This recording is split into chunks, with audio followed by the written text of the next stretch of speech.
ครับท่ามกลางความวุ่นวายในเมืองกรุงเทพแพ้เหินสามเสนมีที่พักอยู่แห่งหนึ่งที่ซ่อนตัวอยู่ในเมืองกรุงเทพที่ให้เรามาค้นหาที่นั่นก็คือลอสเอ็นจ์ลอสอินดิเกเป็นที่พักพร้อมร้านอาหารให้ทุกท่านได้เริ่มชมแล้วก็ไปดูใน하나, 둘, 셋, 넷. ก็เป็นในที่พักนะคะห้องนี้จุได้มากถ่ายเป็นฟุตไงถ่ายเป็น I feel cozy, yeah. Can you hold up? Don't need no coffee yet. Got no makeup. How do you look so fine? Bust up, bust up. How did I make you mine? สวัสดีครับสวัสดีครับ ใช่อยากรู้ที่มาของชื่อ Lost in BKK ค่ะที่มาของ Lost in BKK เหรอครับก็สมัยตอนที่คิดจะทำเป็นโรงแรมจริงๆก็นึกไว้หลายชื่อมากๆเลยสมัยนั้นคือการตั้งชื่อที่ถูกต้องเนี่ยเขาบอกว่าเป็นอะไรที่จำง่ายๆครับ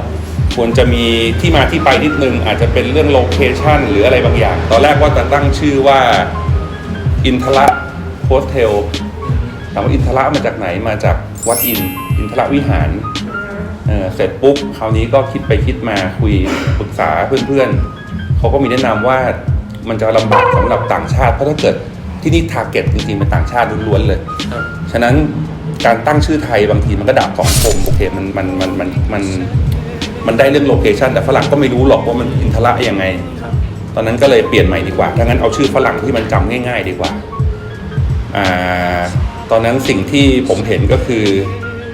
พอทำเสร็จการที่ได้มาดูโรงแรมกับการที่เดินออกไปข้างนอกมันเหมือนอยู่คนละโลกข้างนอกจะเป็นวัฒนธรรม culture จะคนพลุกพล่านแต่พอเข้ามาข้างในปุ๊บมันค่อนข้างเงียบสงบเป็น industrial design ก็เลยมันดูเหมือนงงดีฮะก็เลยเอาเป็น Lost in BKK ดีกว่าเอาคำว่า in มาเล่นเป็นโรงแรม INN ก็เลยเป็นที่มาที่ไปของ Lost in BKK แล้วฝรั่งก็จำง่ายจริงๆฝรั่งบอกว่ามีฝรั่งบางคนบอกว่าที่มานอนที่เพราะชื่อไม่ได้เพราะอะไรเลยเขาบอกจะดูดิว่า Lost in BKK ยังไงเลือกทำเลตรงนี้ครับ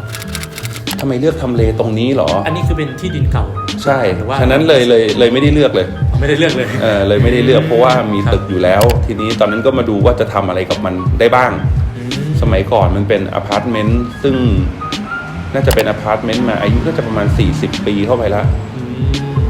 แล้วเรารีโนเวทแล้วครับหรือว่าเราทุบใช่ทุบทำใหม่กฎหมายมันเยอะการที่ต้องเซตแบ็กอะไรหลายๆอย่าง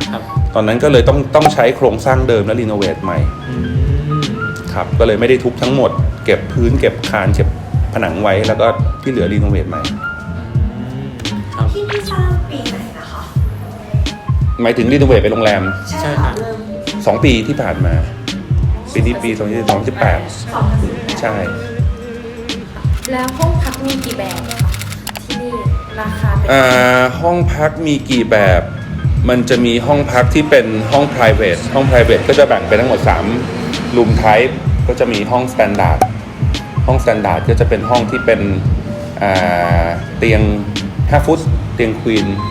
นอนได้2 ท่านแล้วมันก็จะมีห้อง deluxe จริงๆก็นอนได้2 คนแต่ห้องมันจะใหญ่กว่าแล้วเตียงจะเป็น6 ฟุต king size ถ้าเกิดจะนอนเยอะกว่านั้นน่ะมันจะมีห้อง family ห้อง family มันจะเป็นเตียง king 2 เตียงอยู่ในห้องเลยแล้วมีห้องนั่งเล่น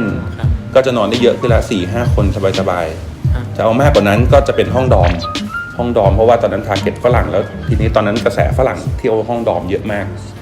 ก็เลยทำห้องดอมก็จะมี4 เตียง 8 เตียงที่เป็นเตียงสไตล์เตียง2 ชั้นใช่เป็นบังเบดใช่ห้อง family ถ้าสมมติจุได้ 4-5 คนนี้ราคาต่อคืนมากก่อนสแตนดาร์ดแต่ถ้าเกิดก่อนโควิดประมาณ2,000 อัพเลยมั้ง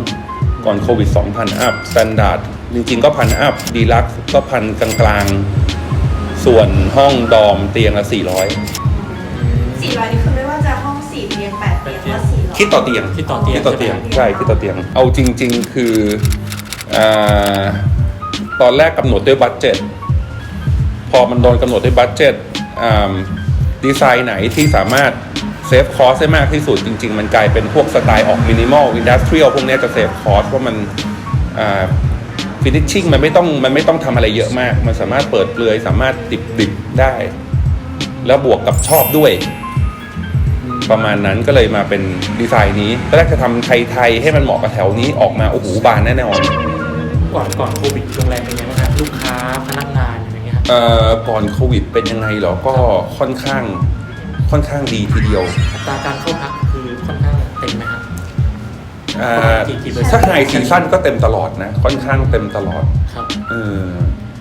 แล้วมันจะเป็นซีซันแนลซะมากกว่ามันจะเต็มตลอดทั้งปีมันก็คงไม่ได้หรอกมันมีโลซีซันมีหน้าฝนที่คนไม่เยอะด้านกรุงเทพเนี่ยประมาณเริ่มแถวเดือน10จะเริ่มพิกอัพละ11เนี่ยจะไฮ11 12 1 2นี่คือ4เดือนนี้ไฮที่สุดของปีเลย แล้วนักท่องเที่ยวฮะส่วนใหญ่เป็น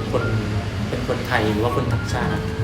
ถ้าก่อนโควิดเป็นต่างชาติน่าจะ 90% เป็นต่างชาติ พอบอกได้ไหมว่าเป็นประเทศส่วนใหญ่เป็น ยากมากเลยครับ ก็คือคลากัน คละหมดหลักๆ คือยูโรเปียน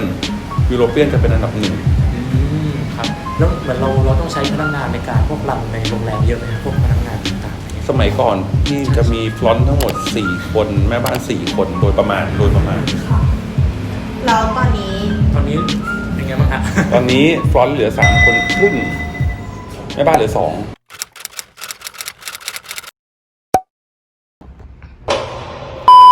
โอเคค่ะสำหรับห้องที่เรายืนอยู่ตรงนี้นะ จะเห็นว่าใหญ่มากๆเลยนะคะ จะเป็นห้องในส่วนของ Family สำหรับ Lost in BKK นะคะ ตรงนี้เนี่ยมันจะมีห้องพักที่เป็นโซนแบบมีห้องนั่งเล่นอย่างที่เราเห็นนะคะ แล้วก็ด้านนี้จะเป็นห้องน้ำเนาะเดี๋ยวเราเปิดห้องน้ำให้ดูนิดนึงนะคะเอาแบบพอคร่าวๆเนาะจะเป็นประมาณนี้ แล้วก็พอเราเดินเข้ามาในโซนตรงนี้นะคะ มันก็จะเป็นในที่พักแบบจุใจมากๆเลยจะเป็นกลุ่มเพื่อนหรือกลุ่มครอบครัวก็จะสามารถที่จะมานอนพักได้เลยนะคะ ห้องนี้จุได้มากสุดนะคะถึง5คนเลยทีเดียว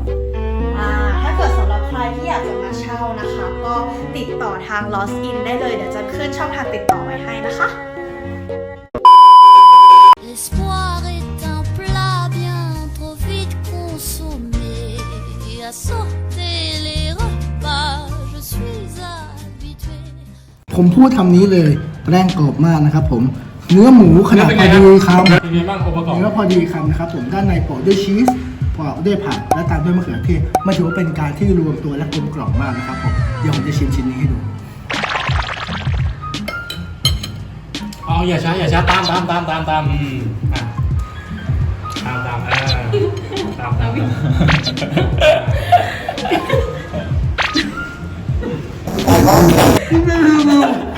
รสชาติ รสชาตินะครับผมกรอบดีนะครับผมทอดกำลังดีเค็มๆนิดนึงเค็มนิดนึง